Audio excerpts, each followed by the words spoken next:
But don't send me out the country. Player, he's making his next move right here. His next move is don't send me out, just let me hang around a little bit. That's what the enemy wants, right? The enemy say, if you put me outside, just leave me in the front yard. You know, just leave the light on for me.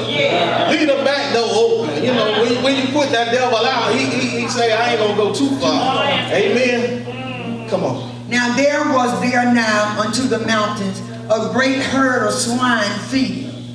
And all the devils besought him, saying, send us into the swines that we may enter into them. So when you see there, in this region, their money was made off of swine. They sold pigs. That's how they made their living. So now, guess what? I can't defeat you, God. But maybe I can draw a wedge in between you and your people. If I mess with their livelihood, which is the pigs, then I can cause them to turn on you. So when you were fighting me, now you're fighting me and all your so-called people. These special creatures that you created. So that's the trick of the enemy. The enemy wants to do what? Divide you from God. If I can get you away from safety, then I got you. If you ever watch the Animal Planet, like I do, the lions, they always look for somebody they can separate from the herd. If they can separate them, they go, all of them go at that one. Because that one is by himself or by herself. And then all trouble is going to break out, right? So here he is, the devil will touch your stuff. Tell your neighbor he'll touch it. He want to touch what's most valuable to you. That's why when I hear about children, I say the devil touched somebody's child. I hear about jobs, people losing this, losing that. I say the devil has touched somebody's job. I hear about people losing finance. I hear about AIDS, and I hear about this disease and that one and the other and all the other diseases. I say the devil is trying to separate God from his people. Come on. And forthwith Jesus gave them leave. And the unclean spirits went out and entered into the swine. Now watch this. Y'all see? Jesus playing the game. He said, okay, you move. Now I'm going to move. I'm going to give you permission to go. Go. And what they did, they went. Now watch what happened. And entered into the swine. And the herd ran valiantly down a steep place into the sea. They were about 2,000 and were choked in the sea. So you can look at this one man that had 2,000 demons. 2,000 demons in one man. No wonder this man was cutting himself. No wonder this man, amen, chains couldn't hold him. Death couldn't hold you down. Amen, this man could not be held down. But now look at what that happened. The enemy, his trick, his plan. I'm going to get into the swine. 2,000 swine would be equal to about $2 or $3 million today. If I mess with your money, talking to somebody, if I mess with your money, you're going to turn and look at God like, God, what in the world is wrong with you? If I touch what they love the most, then I got them right where I want them. But tell your neighbor, today is the day that I see you, devil. Amen. Come on. And they that fed the swine fled and told it in the city and in the country, and they went out to see what it was that was done. Now just imagine, now we said this is their livelihood. This is how they make their living. Now, Jesus, you done came, you done showed up with your ugly self, and you done messed up the norm. Now my swine done ran off. Now how am I gonna eat this Friday? I ain't got no paycheck coming in. You done broke me down. They done ran out and told somebody else. I gotta go tell somebody else what that happened. See, that's what the enemy wants. He wants us to gossip to somebody else. If I get you to say something negative to somebody else, then the next thing you know, the church will be empty. Yeah, you know they was talking about so and so. And then that lie spread to the next thing you know, now the church is looking like, well, my God, what done happened? You heard them got ringing up. Come on.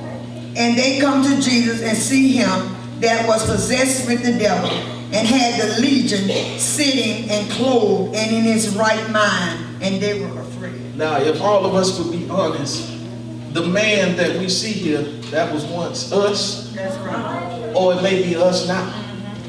Maybe there's somebody you've been trying to get free. And you didn't know how to get free. But the answer is simply, you got to let him in. You got to let him in. When Jesus comes into your life, everything that's not like him is going to be looking for a way to escape. 2,000 problems going to want to leave. They can't stay where a holy God is. I can't be here. I can't be here. It's too much holiness here. I got to move. He's talking about going to heaven. I'm talking about, come on, let's party. We ain't talking the same language. Amen. So this man, if you will be honest, amen, I just want you to be honest with yourself. It says, and they come to Jesus and see him that was possessed. You know, there's some folks right now that when you walk up on them, or when you used to walk up on them with your holy self, they would want to leave. Come on, y'all ever saw that? You show up and then they want to leave. I done had folks, they had a beer in their hand, and when I show up, they want to put it behind their back. I tell them, drink your beer. You was drinking it before. You got your blunt, smoke your blunt. That's your thing. But just know, amen, when I show up, I'm not with the foolishness. I'm here to show some love to you. I'm here to try to change your mind and tell you there's a better way. There's a better high and a better drunk that's out here. But there's somebody just don't like to see that you've changed.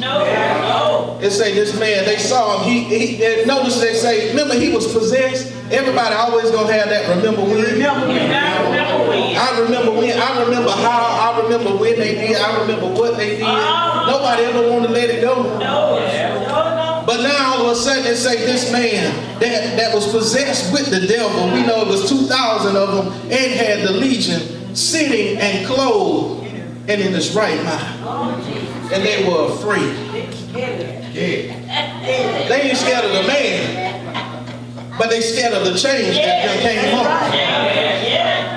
Come on, verse 16. And they that saw it told them how it befell to him that was possessed with the devil, and also concerning the swine. Somebody always want to say something. Yeah. Okay. And they began to pray him to depart out of their coast. Now, this is where we get in trouble as humans. You see that Jesus doesn't change somebody else's life. You know how jacked up they were. Instead of you saying, you know what? Maybe he can change me. They praying, and you praying to him anyway. They praying to him to leave. I don't know about you, but I don't ever want him to leave. If thou withdraw thyself from me, where should I go? If the anointing leaves me, where should I go? If the power leaves me, if the grace, the mercy, and the favor leaves you, where would you be? That's what we say. When I look back over my life, you know what you used to be. You know the hell that you've been through. Why would I want him to leave? When God, you reach down deep and pick me up out of the miry clay, clean me off and set my feet on solid ground. Why would I want to go back in the quicksand? Come on, anybody want to go back? No. If you do, I give you a bus ticket and you go back on your own. That bus there, I told them, tear the mirrors off. Ain't no rear view mirror, ain't no side. Tear the tires off the bus, everything. Ain't no going back. But there's somebody that say they just want him to leave. And I say, you know what? You know who that is? That's still that old devil. Remember, he said, don't send me out the country. Let me stay around.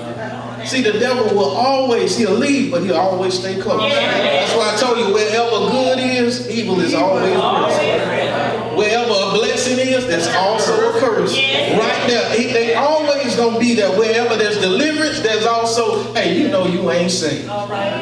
So today, somebody gonna give their life to Christ, and as soon as they leave, guess what? The enemy gonna say, come on. Now you know when they told them people that lie. So he wanted them to depart. Now look at verse 18. And when he was come into the ship, we talking about Jesus. He that had been possessed with the devil prayed him that he might be with him. The day when you gave God your life, you were in the same position. You wasn't worried about nobody else. You just wanted to get in the ship. If I can just get in that old ship, Zion, I know that everything will be all right. If I can get on that ark, Nolan, everything. When the flood come, I know, God, you'll keep me above the flood. If I can just get on the ship, he said, God, I want to follow you. I done followed everything else, but now I'm chasing after you. Is there anybody here that's going to chase after God? Anybody want to get on that ship? That holy and righteous ship? That ship that will never sink? That ship that'll never fall apart? That ship that'll go higher and higher as the storm rages? Come on, somebody shout, I want to be on it. He that had been possessed with the devil prayed him that he might be with him. Y'all notice they always want to bring up what he used to be. Him that had been. I love how they say had been, because that means I ain't there no more. I used to be, but I ain't there no more. I used to do, but I don't do. I used to go there, but I don't go there no more. There's a change that has come over me. Amen. Look at verse 19. Howbeit Jesus suffered him not, but said unto him, Go home to thy friends. Now, notice something. Notice he didn't have no friends, right? Where was he at? On the mountain by himself. In the tomb by himself. Now Jesus said, now go. There's some friends that's waiting on. Now my question is, when people come through the door, what are they waiting on? Or what are they going to be greeted with?